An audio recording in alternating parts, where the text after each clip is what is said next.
ఇక బస్సు, ఇక ఆ బస్సు అందం చెప్పరాదు.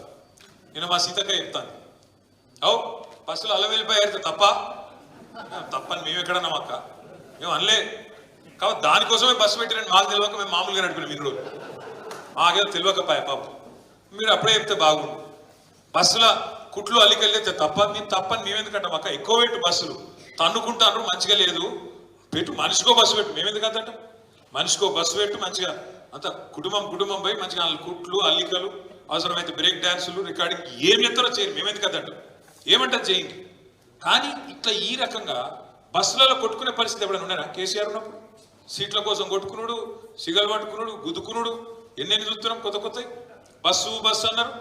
ఇవాళ బస్సు పరిస్థితి ఎట్లుందో మీరే చూస్తున్నాం. ఆఖరికి ఆర్టీసీ కార్మికులు, డ్రైవర్లు, కండక్టర్లు వాళ్ళని ఎత్తిపట్టుకునే పరిస్థితి వచ్చింది. ఇక్కడ వాళ్ళ సీట్లకి వెళ్ళి నువ్వు కూడా కూర్చుంటారు. ఇవాళ ఈ పరిస్థితి బస్సు. అట్లా మహిళలకు కూడా ఇలా వ్యవహారం అర్థమైంది అని అడిగిన దానికి ఆయన బ్రేక్ డాన్సులు కూడా చేసుకోండి కుటుంబాలు అంటే, నీకు ఆడవాళ్ళంటే ఇవాళ ఒక గౌరవం లేదు, మేము ఇచ్చే అటువంటి పథకాల మీద ఒక కక్కుర్తితోటి ఆడవాళ్ళని అత్యంత కించపరిచే విధంగా బ్రేక్ డాన్సర్లుగా కుటుంబాలు వచ్చి బ్రేక్ డాన్సులు చేసుకోండి అంటే, మీ బుర్రంతా కూడా గత 10 సంవత్సరాలు మరి హైదరాబాదులలో క్లబ్బులు, పబ్బులు, బ్రేక్ డాన్సులు ఇలాంటి ఎంకరేజ్ చేసిన చరిత్ర మీది.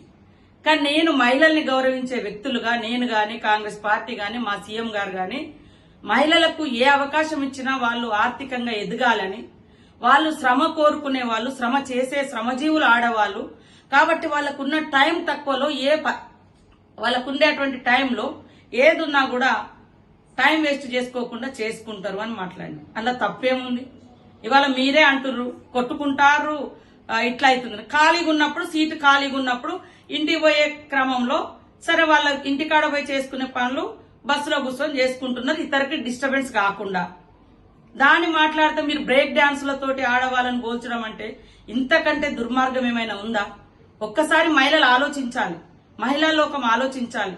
ఏం మాట్లాడుతున్నారు కేటీఆర్ వాళ్ళ పార్టీ?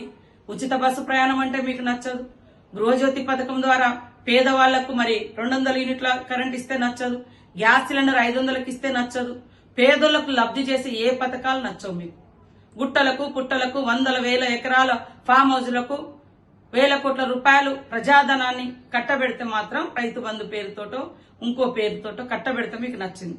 మహిళలకు ఉచిత బస్సు పయనం పెట్టిన కానుంచి ఎంత కక్కుర్తి పడుతున్నారు, ఎంత దుర్మార్గంగా ఈరోజు బ్రేక్ డాన్సులు చేసుకోండి అనే మాట నీకు ఏ రకంగా వచ్చిందని నేను అడుగుతా ఉన్నా.